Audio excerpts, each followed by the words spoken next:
സാധാരണ പൗരന്റെ മൗലിക അവകാശങ്ങളെക്കുറിച്ചും പഞ്ചായത്തിലും മുനിസിപ്പാലിറ്റികളിലും നഗരസഭകളിലും അവരുടെ അധികാരത്തെക്കുറിച്ചുമുള്ള ബോധവൽക്കരണ സെമിനാറാണ് നടന്നത്.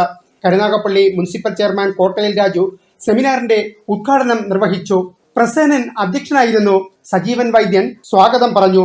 കിലയുടെ മുൻ ഉദ്യോഗസ്ഥരായ അനിൽകുമാർ, ജോൺ ജോസഫ് തുടങ്ങിയവർ ക്ലാസുകൾ നയിച്ചു. നമ്മൾ ഈ രാഷ്ട്രീയ നേട്ടം എന്ന് പറയുമ്പോൾ നമ്മുടെ ചിന്ത പോലെ ഏതാണ്? കോൺഗ്രസ്, CPM, CPI, മുസ്ലിം ലീഗ്, മാണി കോൺഗ്രസ്. ഇതല്ല, ഇതൊരു രാഷ്ട്രീയ യോഗമാണ്. വേണ്ടത് തർക്കമുണ്ടോ? നിങ്ങൾ നാളെ മുതൽ ഈ കരുനാഗപ്പള്ളി മുനിസിപ്പാലിറ്റിയിലുള്ള ഓക്സിജൻ ഒരാളും ശ്വാസോച്ഛ്വാസത്തിന് ഉപയോഗിക്കരുത്.